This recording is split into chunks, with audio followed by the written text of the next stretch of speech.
Good afternoon, everyone. This is Keisha Dupree with the Council of State Governments Justice Center and want to welcome everyone and thank you for joining the webinar today on developing and partnering with youth advisory councils to inspire and enhance youth justice policy and practice with the Center for Juvenile Justice Reform. Before we begin the presentation, I did want to let you know of a few things, some technical housekeeping that we have. So we are recording this webinar today, and it will be available on the CSG Justice Center website, and along with that are the slides as well, so you will also have access to the slides. If you have any questions, there will be a Q&A portion towards the end of the presentation, and you can enter those into the Q&A box at any point during the presentation, and we will answer those questions at the end. And if you have any difficulties at all with sound or anything else on the technical side, please just shoot me a message in the chat and I will help you out with that need. And with that, I will pass it over to Michael and Pierre, and thank you all for joining us again. Thank you so much, Keisha, and let me join you in welcoming everybody to our webinar today on developing and partnering with youth advisory councils to inspire and enhance youth justice policy and practice. As Keisha mentioned, I'm Michael and Pierre. I'm the director of the Center for Juvenile Justice Reform at Georgetown University's McCourt School of Public Policy. And on behalf of CJJR, on behalf of our partners at the Council of State Governments Justice Center and our partners at the Office of Juvenile Justice and Delinquency Prevention, thank you so much for being with us today for what we know will be really a terrific conversation focused on a critically important dimension of our work in the youth justice field, which is elevating the voices of young people in all that we do. We know in juvenile justice work that it's absolutely essential to partner with individuals with lived experience, young people, families, community members, because they are the true experts on our systems, on our work. And so we have to be finding ways to partner with young people and families in meaningful ways, and also elevating their voices. And today, we're lifting up one strategy that systems can use to do just that, which is the development and partnering with youth advisory councils. This webinar is part of a two-part series that we're hosting at CJJR in partnership with the Council of State Governments Justice Center with the support of OJJDP through our Juvenile Justice System Reform Initiative body of work. For those of you who may have missed it a couple of weeks ago, the first webinar was hosted and it was a fantastic one focused on youth and family partnerships and youth justice efforts. For those of you who may have missed it, the link on your screen here has the recording to that webinar. It was a great discussion featuring a family engagement framework that CSG developed, as well as a discussion with leaders from the Michigan Juvenile Justice Reform Task Force who talked about how family engagement has been a core component of the work in Michigan. As Keisha mentioned, this webinar is being recorded, and the recording will also be posted on this page on the CSG website. So if you have colleagues or partners who were not able to be with us today, please let them know that they can see the recording on this site, and we'll be sure to follow up with that information as well. As I mentioned, today's focus is on one strategy that juvenile justice agencies and systems can use to really advance system transformation and system reform efforts, which is true partnerships with youth advisory councils. In organizing this webinar, we felt it was critically important that youth voices were front and center. And so for today's session, we have three remarkable young people joining us who have incredible experience and expertise in developing youth advisory councils, being part of youth advisory councils, and they're here today to share their insight, not only to talk a little bit about the benefits of councils, but how to do it and how to sustain it over time. So we really are just fortunate to have three incredible young leaders to be with us today. Moderating the conversation is Amia Davis. And I am just so excited to be able to introduce Amia because she is our newest staff member at the Center for Juvenile Justice Reform, coming to us after being selected through a competitive process for the Annie E. Casey Foundation's Building Youth Justice Careers Grant opportunity. Amia is working with us now as a project coordinator, and in that capacity, Amia is helping us at the center go deeper on youth partnerships in everything that we do, including our certificate programs and our practice models. And Amia comes to us with incredible experience, including serving on the Annie E. Casey Foundation's Juvenile Justice Youth Advisory Council. She's worked at the national and state level in Michigan, where she's based. And we're just so honored and privileged that Amia is part of our team now and that she's here today to moderate the conversation. So Amia, I know you'll be talking in just a few minutes, but welcome. Thanks for being with us. Joining Amia are two incredible leaders from California as well, who have experience being part of a really effective youth advisory council that has partnered with local probation departments to make change on behalf of those young people who are served by the system. And so they're here today, both Angel and Miracle are here today to tell us a little bit about that body of work, and we're equally grateful for their partnership on this. Angel Ramos is the Youth Advisory Council Manager in Santa Clara County. He works for a wonderful organization called Fresh Lifelines for Youth. For those of you who may not know about FLY, they're a nonprofit organization based in the Bay Area in California, providing a lot of services for young people and families, including mentoring and educational programs, as well as state and local advocacy on behalf of young people, particularly with a focus on disrupting the school to prison pipeline. It's a really fantastic organization, and Angel plays a lead role in the Youth Advisory Council that's a partnership with the Santa Clara County Probation Department. So we'll hear more about that body of work. Angel, thanks so much for being with us. And joining Angel and Amia is Miracle Teo. Miracle also has worked very closely with the Youth Advisory Council in Santa Clara County, including serving as the president of that council. Miracle, like Amia, was part of the prestigious Annie E. Casey Foundation's Juvenile Justice Youth Advisory Council, so she also has worked on these issues at a national level. She's been a leader in Santa Clara, has been part of the Santa Clara County Juvenile Justice System Collaborative. She's written for the Juvenile Justice Information Exchange. And so we're just so appreciative that Miracle also is here to lend us her insight, to share her expertise on this. So with that, it's now my pleasure to turn it over to our moderator today, Amia Davis, who will say a few words and then engage Angel and Miracle in this wonderful conversation. Before I do that, let me just remind folks, as Keisha mentioned, we do have a Q&A portion at the end of this webinar. So if you have questions, please send them in writing using the Q&A function on your screen. We'll do our best to address as many as possible. With that, Amia, the floor is yours. Thank you, Michael. Hello, everyone. Again, I am Amia Davis. I am the program coordinator at the Center for Juvenile Justice Reform, and I am excited to be here to facilitate this wonderful webinar, Developing and Partnering with Youth Advisory Councils to Inspire and Enhance Youth Justice Policy and Practice. This webinar is focused on how juvenile justice agencies can partner with youth advisory councils to improve policies and practices on behalf of young people and families.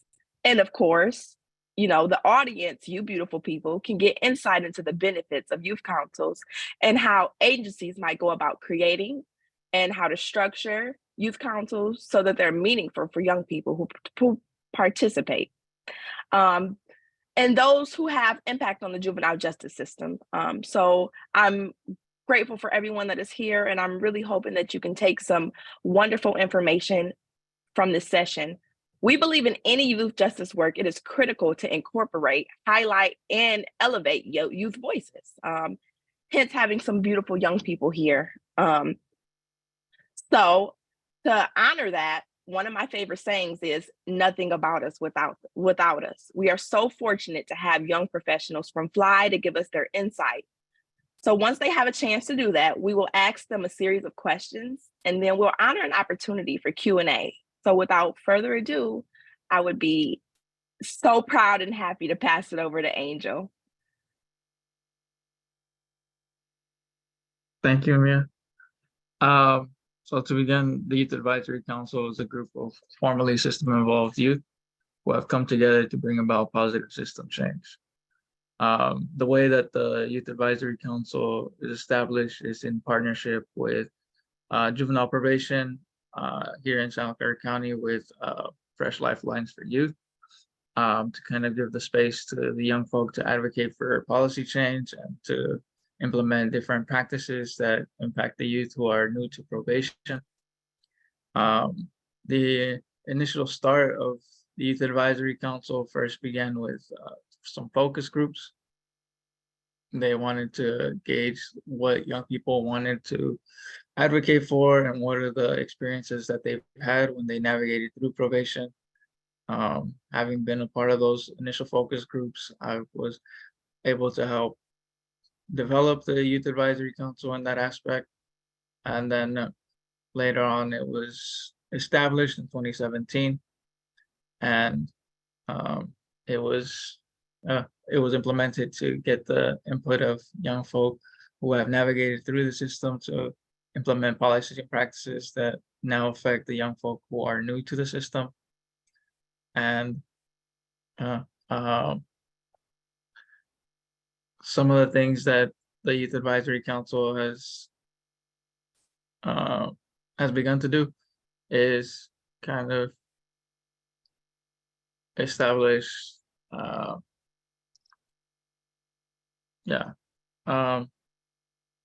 I'll hand it over to my colleague Miracle if she would like to add anything else that I missed. Hi everyone. No, you covered much everything, Angel. I think the only thing I would add is we get into it here, right? Like he said, we're a partnership with the probation department. And I want to emphasize on that because although it is a probation program, I think that's one of the most unique things about Santa Clara County's council is that it is in partnership with probation. So with that being the case, we want to show youth like, hey,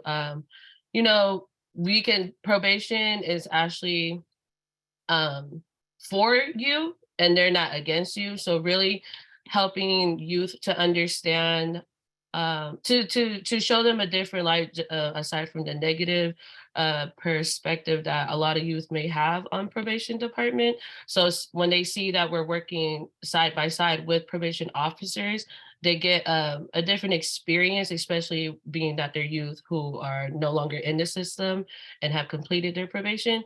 They're able to realize that they're at the table as a partner versus being at the table as a youth who was once in the system and had to report to a probation officer.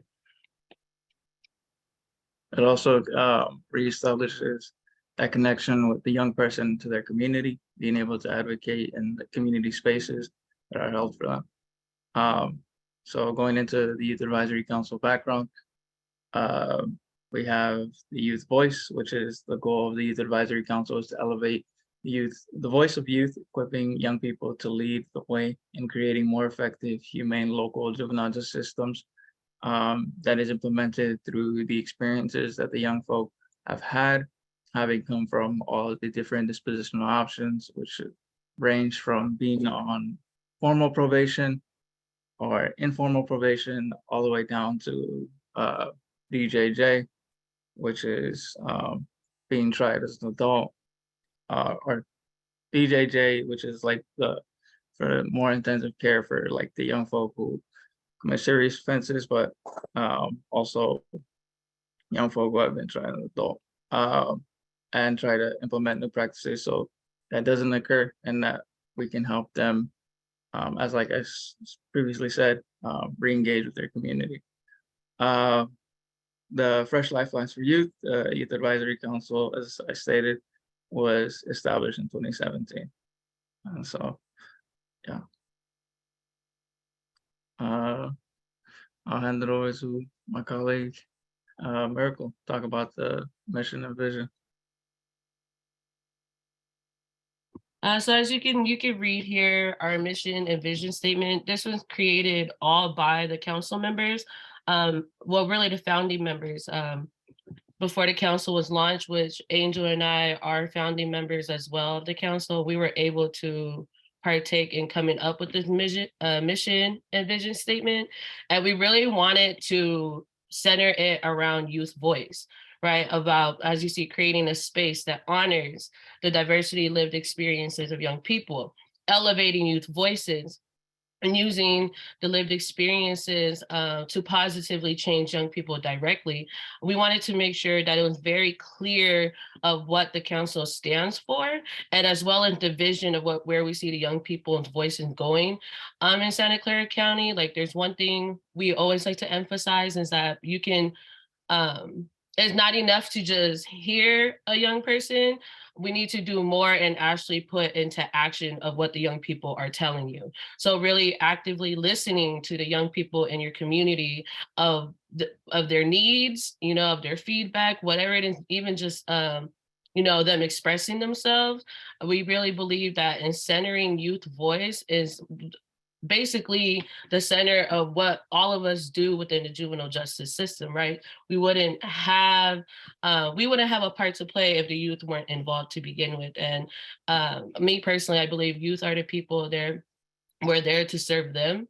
We're there to help them to find their potential, find their purpose, because our youth voice are more than capable of doing so. They just need, the right guidance to help them. So with that being said, as our vision statement says, we're here to create equitable, accountable, and responsive systems of education and justice for a stronger community. So really coming to these tables, not just as a young person with lived experience, but also showing up as a partner, right? So when I see a probation officer, when I see a judge, I'm not looking at them as just a young person, even though they may be viewing me as that, but I'm looking at them like, hey, I'm a partner. I have a seat at this table too. And with that being said, like, I'm able to hold you accountable, just like you are able to hold me accountable when it comes to the work that we do.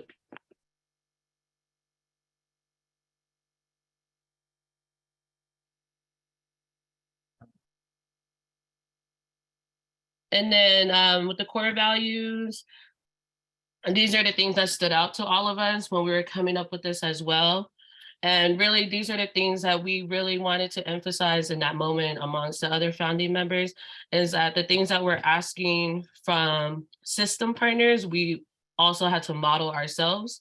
So one of the biggest ones, integrity, right? Like, although, yes, we are young and we can be viewed as like, oh, they're just young people, but just really stepping in the room and really owning that we belong there, as well as holding ourselves to a standard that we will hold the system as well, and modeling that respect, leadership, same even as empathy and compassion.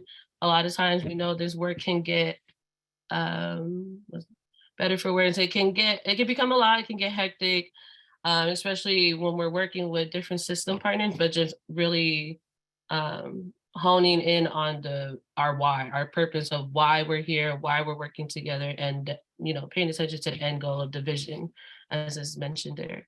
If you want to add anything to this, Angel.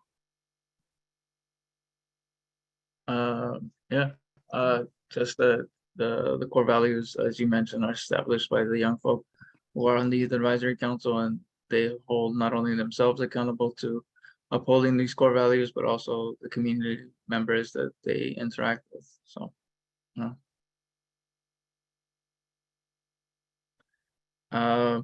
one of the services that the Youth Advisory Council provides to the community is holding the REP orientations, which stands for Redemption, Education, and Purpose. The name of this orientation was created by 3 of our founding members who were tried in the adult court system. They wanted to send the message to youth that your past mistakes do not dictate who you can become.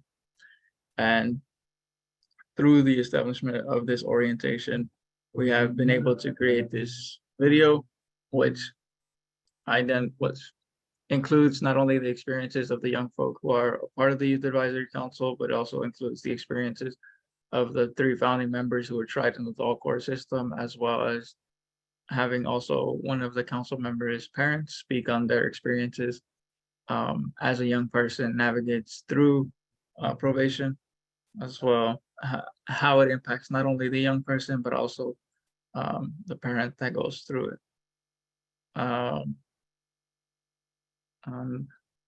Yeah, the orientation focuses on talking about what to expect while being placed on probation. It talks about all the language that's used. It also covers the dispositional opposites of what probation can go into, either leading into James Ranch or involvement into juvenile hall, other things like that. But the main focus of the orientation is to showcase that the parents are not alone, that they have other people that they can relate with or be able to ask questions to that are within the community, rather, because once a young person is going through the system, it becomes a little bit more difficult to be able to ask those questions, especially when in a courtroom and having all those stresses.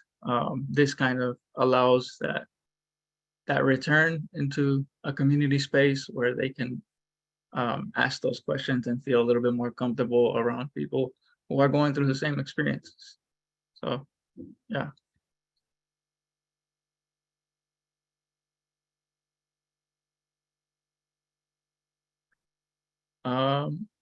We also have the Youth Advisory Council within the James Ranch, which is an incarceration facility for youth. And there it allows the Youth Advisory Council members to come together.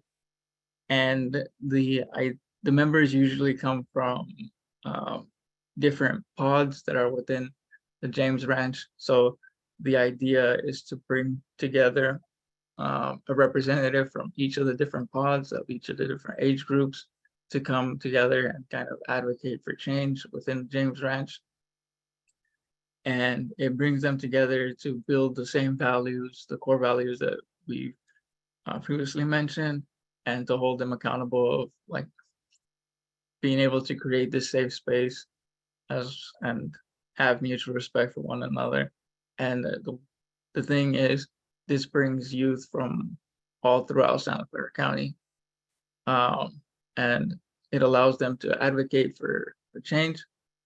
And it also builds certain values, like it helps build their confidence to be able to speak in these spaces and speak for change and be able to feel confident with themselves. And it allows them to have a voice and the facility that they're being held in. It also helps them build community with other young folk who they might not be interacting with. And so that's what the Youth Advisory Council at the James Ranch is. One of the things is that to keep in mind, the program is within the James Ranch, which is an incarceration facility. So it's something to look into, and that there could be alternatives rather than having a young person get a resource like this to be able to voice what they're going through or the experiences they're having before getting incarcerated. Yeah.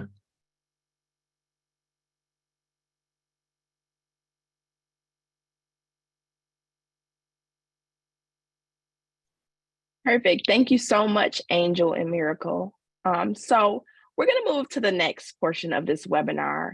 I have a series of questions I'm going to ask you both, and I'm just hoping we can have a wonderful, great open dialect. So sorry about my delay. Okay, so Angel, I'm curious. What inspired the development of the Youth Advisory Council, and what was the anticipated end goal of creating the council? The inspiration came with the idea of bringing young folk into the table so they can speak about the experiences that they've had and to kind of better the system.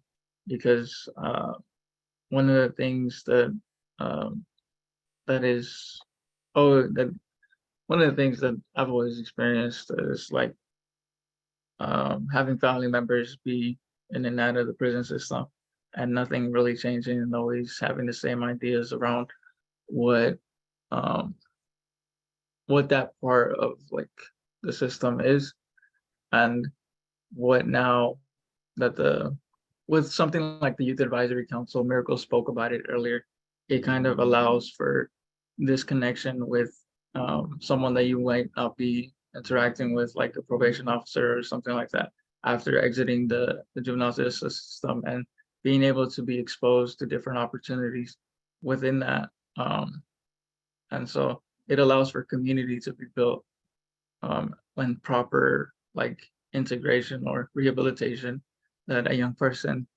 can benefit from, and having a connection with someone that's on probation and all the resources that come with that, but also being comfortable in spaces where um, there is law enforcement. And so I think, yeah, that answers your question. Awesome answer, Angel. Thank you. Miracle, you've been on a few councils, if I'm correct. So I'm curious to know, what have been some of the most meaningful experiences that you have had on councils? For both the local council that I sat on, Santa Clara County, as well as the national council, having an opportunity to network amongst different young adults who are also doing this work. So really the network and being exposed to different opportunities where not only am I just, bringing my expertise to the table when it comes to talking about my lived experience, but also being able to really, you know, do other things like be part of a project where we're creating a policy, be a part of a project where we're creating a training on young adults. So being a part of something also that's tangible versus just, because I have no problem doing these, sharing my expertise and or whatnot, but it feels good to know that there's more that I can do, and just having that connection, somebody to open that door or connect me to other people who are doing the same work and exposing me to a lot of different avenues that because there's so much to do within the juvenile justice system. So I would definitely say that was one of the most meaningful thing for me personally, but also overall what's meaningful is seeing the change that we were creating in our communities. And I would speak more so about that for the local council I was on with Santa Clara County. Like we're seeing the change happen. From as small as the language being changed of how probation officers are addressing youth, the way they are speaking to youth, all the way up to actual policies that were created on our behalf, right? And like bills that are passed because of our advocacy. So those are all very meaningful. Amazing. So, Angel, that brings me to the question, what tangible benefits has the probation department seen as a result with having a partnership with the Youth Advisory Council? The tangible benefit is the community. Is the inclusion of the community efforts, like being able to enter in these spaces where the young folk can speak on certain things that are being implemented not only in the juvenile justice system but also the educational system. As we may, as we all know, it's like the educational system and the juvenile justice system are kind of in this place where they're kind of mixed together. But it allows for the young person to give input on some of the changes that are being made within those community meetings. And it's also as previously stated, being able to establish those orientations to help young folk who are new to probation get a better grasp of what to expect. And so it also has been an opportunity to implement trainings where new probation officers are able to interact with young people who have gone through probation and hear about their own experiences. And so that way they can kind of be aware of the mentality that a young person might be coming from, or be aware of the experiences that a young person is going through. And we do those through the DPO core trainings. And uh, yeah, and also being able to work in partnership with other organizations within the community to better create and collaborate. And so it allows for many more opportunities to continue changing things within our community for the better. So, yeah. Amazing point, Angel. So Miracle, that brings me to the question. Are there specific probation policies or practices that have changed as a result of the Youth Advisory Council's work? Yeah, it's one that right off the top of the head is youth are no longer, I mean, as soon as a youth completes their probation or time, their record is able to be sealed right away. That's something that we helped push by putting together. We spent a lot of council meetings coming together to draft that policy and the reasons behind it, as well as then giving feedback when they after, as a follow-up after we wrote our, I don't know what you call it exactly the term, but when we gave them our paperwork basically explaining why we back up this policy and why it should be and the effects of it, because the process in Santa Clara County, at least, is like, if they complete it, then they have to basically jump through more hoops just to get their record sealed. Whereas now that as soon as they complete it, like that's something that's just automatically gonna be done and happen. And it's not an extra thing for the youth and their family have to worry about, right? Have to go about as far as like where to go, who to talk to about sealing their record. And that way the young person can go ahead and start that new chapter in their life by applying for jobs, applying for college, and not being held back because of past mistakes, not saying they're not being held accountable, but just being held back because of that. So that's one of the biggest things that we were able to accomplish during my time on the council. Amazing, Miracle. I have another question for you.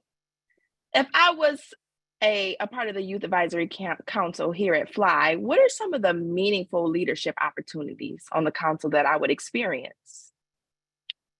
Definitely being a leader at the different committees that we sit at. Angel kind of mentioned a couple of them, but those opportunities, over the years, the council had really gotten popular to where so many different committees are like, hey, can we get a young person sitting here? Can we get a young person sitting here? And although that is great, at the same time, we like to be intentional about the space that we're putting our council members in, right? Because we want to make sure that the space that the council member is going to be part of and be taking leadership to being the person who is going to be the voice of the youth there, but then also bring back like the projects back to the council. We need to make sure that first the committee that is asking for youth voice is really and truly for youth voice, right? Not just checking off a box saying, oh, we need a young person. Sure, we'll have a young person there. We'll listen to them, but not apply any of their feedback or expertise. So those are, and we really push our council members to, to call it out. I mean, not call it out, but call it in, like let it be known. That's something that one of my mentors says. It's like, we don't want to ruffle anyone's feathers or make anyone feel any type of way, but we so instead of saying call it out, like we call it in, meaning like bring them in to show them like, hey, like, you know, I'm here as an ally, I'm here as a partner, I'm here to work beside you. I'm not here as that young person that I'm sharing my experience about. You know, I'm here to advocate because my experience can help give an idea, some insight, right? Inside of what a lot of young people have experienced. So really giving the opportunity for our council members to not only advocate for our community and youth voice, but advocate for themselves as well, right? So that they can show themselves in a different light versus being seen as just this youth who, you know, hasn't lived experience. Amazing. Thank you, Miracle. Angel, I have a question. If I wanted to start a youth advisory council, how would I recruit young people? How would I find them and, um, you know, have them want to be a part of my youth advisory council? Um, I can speak first to the experience of how I was recruited into the Youth Advisory Council. It was through those initial focus groups to understand what type of young person you would be supporting or serving in a sense. And so um, I was just coming out of probation, and I had gone to go seal my record through one of the programs that Miracle's mentioning, which is DEJ. And so through there, my probation officer came and spoke to me. So just directly having a conversation about what the Youth Advisory Council was going to look like. At that point, we didn't know the name. So it was just having a conversation of what do you like to be a part of this thing that, you know, would allow you to give input on your experience, having navigated through probation. And you would also be compensated for your time as you come. And so being in that space, they invited us over, uh, and the focus groups not only compensated the young person for their time, but it also provided them with, um, like, it provided them with food. So they were able to just have a conversation, break bread with one another, and be able to be in that space and have a comfortable conversation about what this program was going to look like. And I think that's kind of the best way to recruit a young person is to have a conversation with them about what are their interests, what have they gone, like what has been their lived experience, and like and it can come off like in a bad way, but it's keeping in mind that you want to be respectful of a young person's lived experience. So when having those types of conversations, engaging, like what type of input that they want to provide, it's always being open and understanding and coming with a level of empathy. So those core values. The way that we recruit now is through the programs that we have here at First Life Lights for Youth. Still having those one-on-one conversations, but also having those connections already been established with the mentors that they've had. And so collaborating more closely with different programs to have a wider net and kind of being able to reach more young people to be a part of the Youth Advisory Council. And yeah. Oh, and I wanted to just add to that too. Also the, you know, with the unique setup and partnership with the council being as partnered with probation department, we would also the two staff who are serving on the council, the one supervisor that they choose from the probation side, and then one supervisor from the CBO side, which is Fly. And with that partnership, we would get names from the probation end of youth who have just completed their probation, right? Or even referrals from probation officers like, hey, I think this young person will be great on the council, right? So and then we would, as a council, we would make those calls. And we even had to, we did training around that, like, you know, how to recruit. We had to recruit them simply ourselves by, you know, getting the list of numbers, calling council members, and even, you know, getting a hold of them if they don't have their own number, getting a hold of them through their mom, getting a hold of them through whoever the guardian is. And then we're able to tell the guardian, you know, like, hey, like, we're offering like a paid opportunity to, this young person, and then they get very curious about it, and then it helps because then they back us up when they explain it to the young person, like, I think this will be a great opportunity for you. They said and paid, you get these are the skills you'll gain from it, the experience you get. So that's I just wanted to throw that in there, that's also a way of how we recruit for new council members. We're big on word of mouth too. Perfect. Thank you, Miracle. Angel, I heard that you said that the Youth Advisory Council compensates their young professionals. Out of curiosity, what is the funding source? Is it probation funding? Is it foundation funding? The young folk are compensated through probation funding, so it's a probation funded program. And the rates for the young person to be on the council are competitive, so the young person gets paid $25 an hour, and they get paid through a stipending process, and so that's how the young person gets paid, and the program is funded.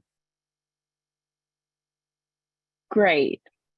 Miracle, how does the Youth Advisory Council support the professional development of its council members while serving on the council and after the participation ends?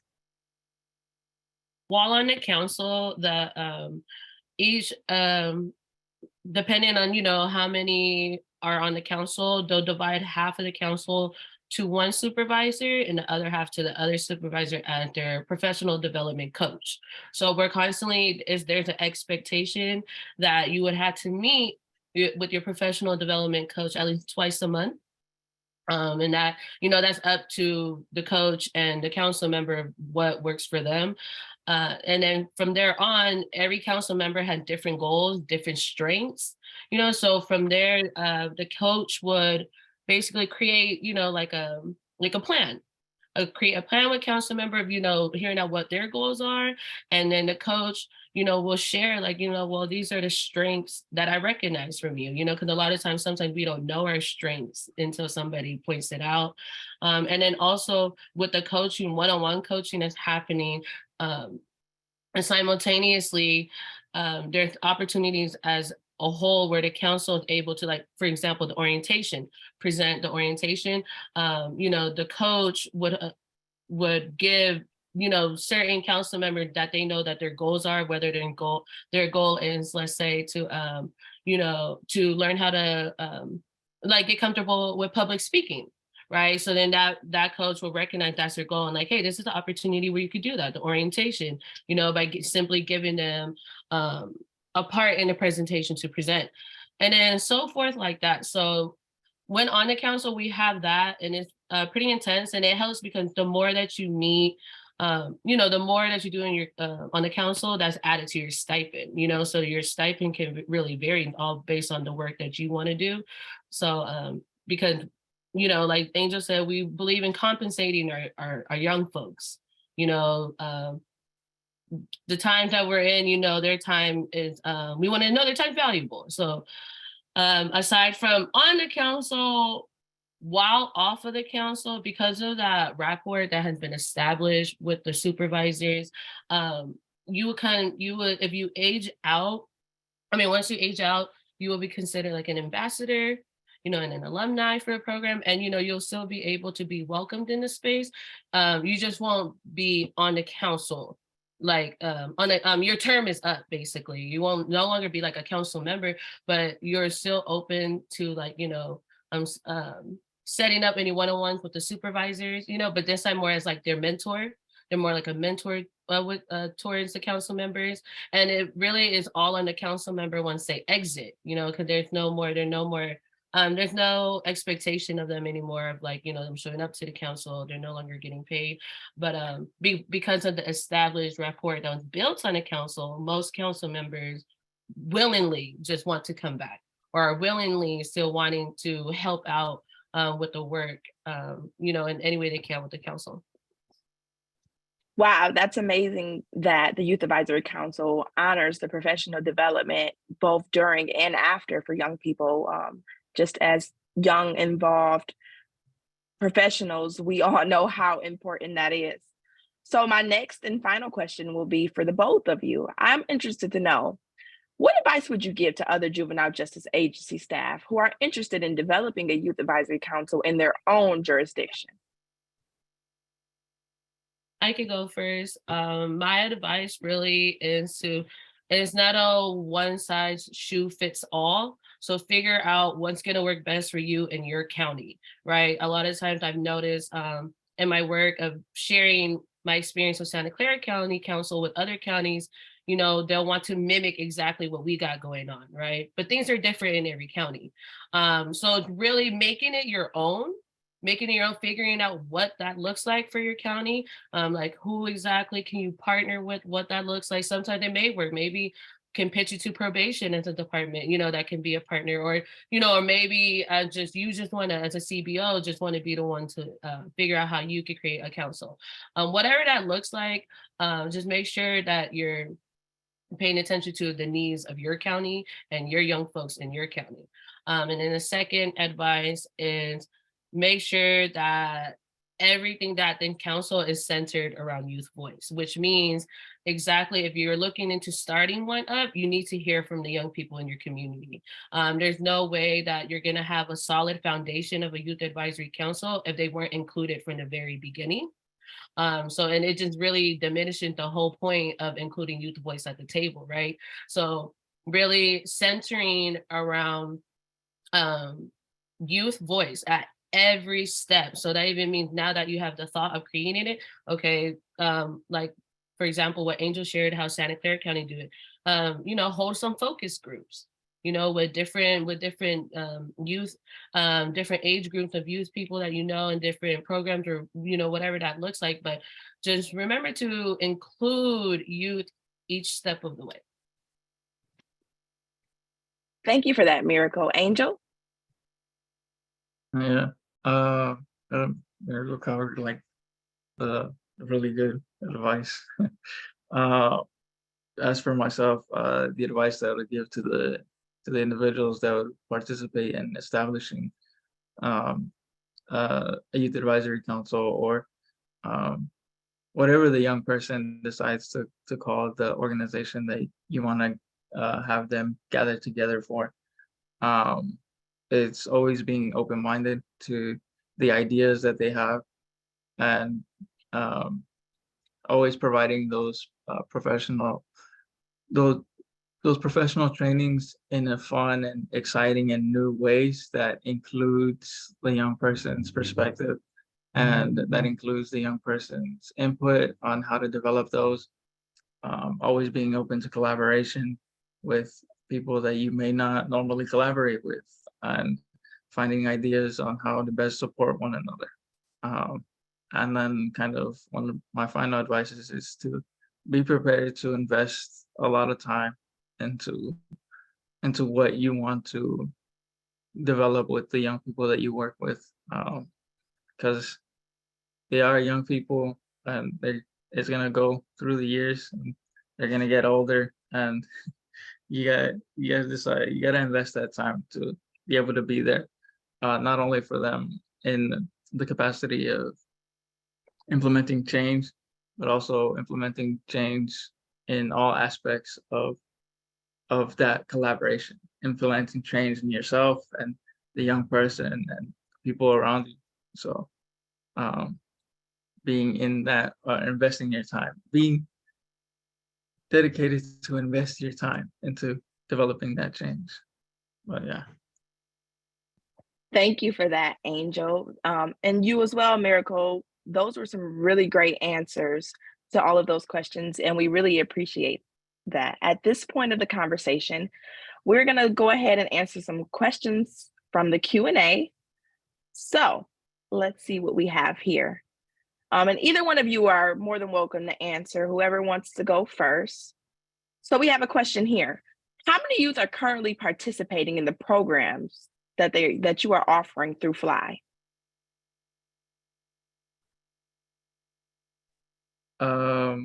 I don't have an exact number for you, because Fresh Lifelines for Youth has like several programs. They have the CAFA, mentoring leadership.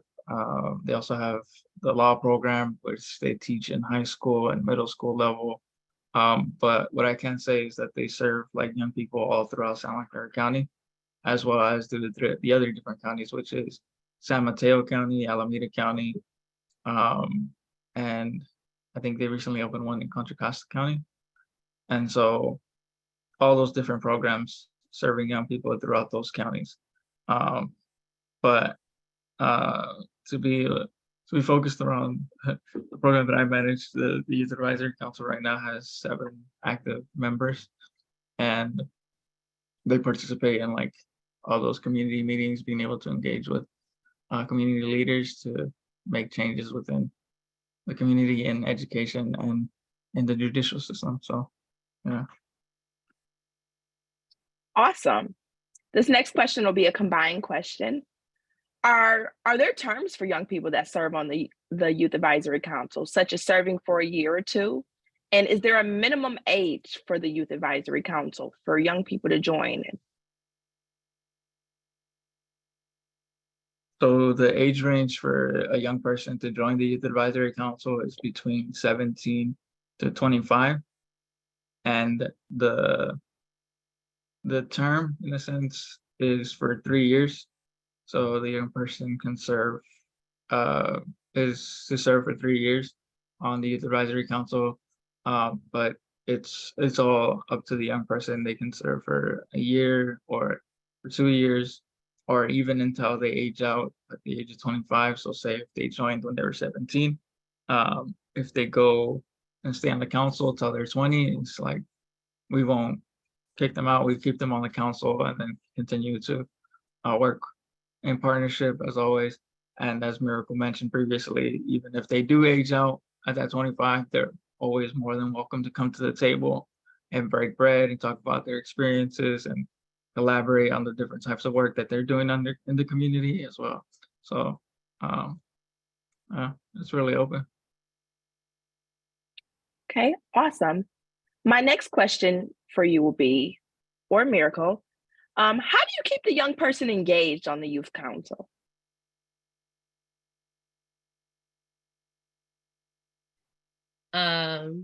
Definitely letting them know they have more opportunities to make their paycheck fatter. You got to just, young people, they want to get paid, right? You got to speak their language. Like, so really putting that out, and then also letting them know, like, when I say engage, is like, one, you can't make nobody come to the table, right? So really we had to, really speak to the young person and their goals. It's like, because a lot of our council members, they didn't have any like big interest in like pursuing law, or continuing work in the juvenile justice system. But all of them really like what made them even come was like their passion for giving back to their community.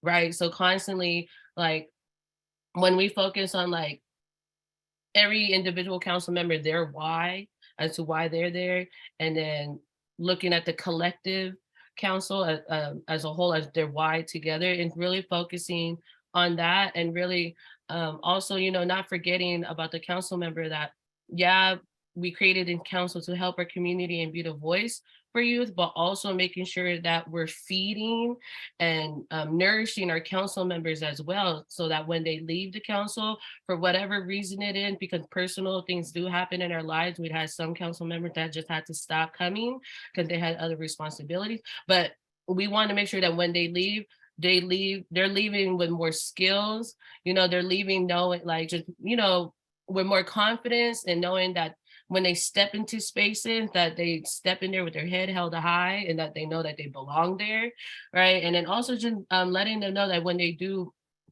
part ways from the council, that they have a network with us, right? They have support. Like, it doesn't matter. Like, we're really big on like, once you're in with us, so wherever you go in life, like, don't forget that when you do like whatever, career field you pursue, just remember that you do have a resource here with the council, and you have support. So and then just being genuine, it really goes a long way when you genuinely share similar interests, have the same passions, and you just truly care about the work that you do.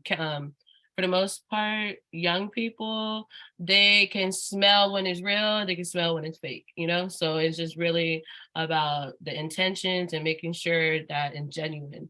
Because, you know, and then when it's just good vibes, especially like, I think the big one, Angel mentioned food, we get a lot of our young people when it comes to food. So those are just a few tricks to keep them engaged. Awesome. What role can the Youth Advisory Council play in reducing and preventing juvenile delinquency?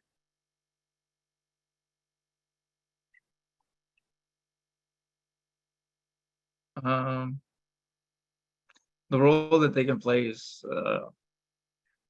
being able to be integrated in the job positions that I say that I'm in. Being able to work with these young folk to prevent either recidivism or to do restorative work, like being involved in the education, getting opportunities to work in different positions. And so even now, some of the alumni that were part of the Youth Advisory Council are also um, getting job positions, and that they still reinvest their time into the programs that serve the young people who are experiencing the things that they've experienced in the past, to help prevent and to kind of break that cycle of like recidivism. And one of the things too is that the establishment of the Youth Advisory Council within the James Ranch helps a young person be exposed to more, be exposed to new ideas and different ways of thinking, to get confidence in advocating for oneself, to be able to take that outside once they're released. And so I think those are some of the ways that, you know, a program like this, as well as programs that serve young people who have been impacted by the system, kind of prevent recidivism and prevent like juvenile incarceration. Awesome. I have one more question for you, Angel, before I turn it back over to Michael. Does the Youth Advisory Council have a separate website other than the Fly website? No. Right now we only have that one website that's connected to Fresh Lifelines for Youth. Um, so yeah. Thank you. I believe that I can speak for everyone on here, including my team, that we are extremely grateful for Angel and Miracle for the amazing answers. I hope that everyone was able to take something from this. At this point, I would love to turn it back over to Michael. Thank you so much, Amia and Angel and Miracle. What a just beautiful conversation. I'm so happy that we have young leaders featured here to share your insight with everybody. I hope our audience took away some good ideas for how they might do this in their own jurisdictions, because the benefits of partnering with young people in this way are clear. You know, I think it's obvious that through these partnerships, we're not only able to elevate the voices of young people to inspire system transformation, but we're able to create meaningful opportunities in partnership with the young people that really supports their positive youth development and their professional development, their career growth. So on behalf of the center, on behalf of our partners at CSG and OGJDP, thanks to all of you for everything that you're doing with respect to the council. We had more questions that we could answer. So I'm going to share here our contact information so that folks know how to follow up with us. We did get several questions asking if there was support available for jurisdictions who are interested in maybe receiving technical assistance around the development of councils. Feel free to reach out to us. You have Amia's contact information, my contact information, Angel's contact information. We can get you Miracle's contact information as well as the CSG Justice Center. But we really hope that folks leave this conversation with that inspiration to go deeper in the youth partnership arena, because it's such a critically important dimension of this work. Thanks to everybody. Thank you for your time today. Again, this recording will be made available on the CSG Justice Center website. And please don't hesitate to reach out with any questions or further observations. Thanks again, everybody. I hope you have a wonderful rest of your day.